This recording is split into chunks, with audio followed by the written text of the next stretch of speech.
കുറച്ച് നാളുകൾക്ക് മുമ്പുണ്ടെങ്കിൽ ഇത് കണക്ക് ഉണ്ണി വ്ളോഗ്സ് പേളി മാണിക്കെതിരെ ഒരു കാര്യം പറഞ്ഞിട്ടുണ്ടായിരുന്നു. ഇത് കണക്കുണ്ടെങ്കിൽ കുട്ടിയൊക്കെ എന്തിനാണ് സോഷ്യൽ മീഡിയ കൊണ്ടുവരുന്നത് എന്നുള്ളതൊക്കെ പറഞ്ഞുകൊണ്ട് അതിന് മറുപടിയായിട്ട് ഇത് കണക്കുണ്ടെങ്കിൽ പേളി മാണി ഒരു കമൻറ്റ് ഇട്ടിട്ടുണ്ടായിരുന്നു. തനിക്ക് എന്തോ ഒരു പ്രശ്നമുണ്ട്, അതുണ്ടെങ്കിൽ എന്തോന്ന് എനിക്കറിയില്ല, കറക്റ്റായിട്ട് അത് കഴിഞ്ഞ് പോകുക, ബാക്കിയുള്ളവരെ ഇങ്ങനെ കുറ്റപ്പെടുത്താതിരിക്കുക, തനിക്കായതുകൊണ്ട് അത് വലിയ പ്രശ്നമൊന്നുമില്ല. ഇപ്പം ദിയെ പോലത്തുള്ള ആൾക്കാരൊക്കെ ആയിരുന്നു ഈ പെട്ടെന്ന് ഇത് കേട്ട് കഴിഞ്ഞാൽ ഭയങ്കരമായിട്ടുണ്ടെങ്കിൽ ഇമോഷണൽ ആവും എന്നുള്ള രീതിയിൽ പറഞ്ഞിട്ടുണ്ടായിരുന്നു. അത് കഴിഞ്ഞപ്പോഴത്തേക്ക് കുറച്ച് ദിവസം കഴിഞ്ഞപ്പോൾ ദിയ ഉണ്ടെങ്കിൽ ഒരു വീഡിയോ ആയിട്ട് വന്നിട്ടുണ്ടായിരുന്നു. ഇത് കണക്ക് താനുണ്ടെങ്കിൽ ഇനി മുതൽ കുട്ടിയുണ്ടെങ്കിൽ സോഷ്യൽ മീഡിയ കാണിക്കത്തില്ല എന്നൊക്കെ പറഞ്ഞൊരു വീഡിയോ ആയിട്ട് വന്നിട്ടുണ്ടായിരുന്നു.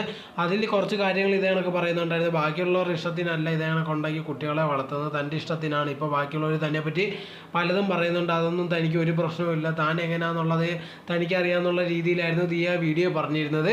ഇത് കേട്ടപ്പോഴത്തേക്കുണ്ടെങ്കിൽ ഒരുപാട് പേര് പറഞ്ഞൊരു കാര്യമൊന്നും ഇതുണ്ടെങ്കിൽ പേളി മാനിയെ പറ്റി പറഞ്ഞത്, പേളി അങ്ങനെ പറഞ്ഞപ്പോൾ അതിനൊരു മറുപടി എന്നുള്ള രീതിയിലാണ് ഇത് കണക്ക് വന്ന് ദിയ പറയുന്നതെന്നായിരുന്നു കുറേ ആൾക്കാർ പറഞ്ഞുകൊണ്ടിരുന്നത്. പക്ഷേ യഥാർത്ഥത്തിൽ അങ്ങനെയൊന്നും അല്ല. ദിയ തന്നെ പറഞ്ഞിട്ടുണ്ട് ഇത് കണക്ക് ഉണ്ടെങ്കിൽ തനിക്കെതിരെ ഒരുപാട് കമൻറ്റ്സ് ഇത് കണക്ക് വരുന്നുണ്ട്, കുട്ടി എന്തിനാണ് ഇത് കണക്ക് വീഡിയോ കാണിക്കുന്നത്, അതത്ര ശരിയല്ലല്ലോ, അങ്ങനെ ഇങ്ങനെയാണെന്ന് പറയുന്നുണ്ട്. അതുകൊണ്ട് മാത്രമല്ല തനിക്കും അത് ശരിയല്ലെന്ന് അത്ര തോന്നിയോണ്ടും കൂടെയാണ് താനുണ്ടെങ്കിൽ വീഡിയോ നിന്ന് ഇനി തൊട്ട് അങ്ങനെ വീഡിയോയിൽ കുട്ടികളെ ഒന്നും കാണിക്കാതിരിക്കുന്നത്.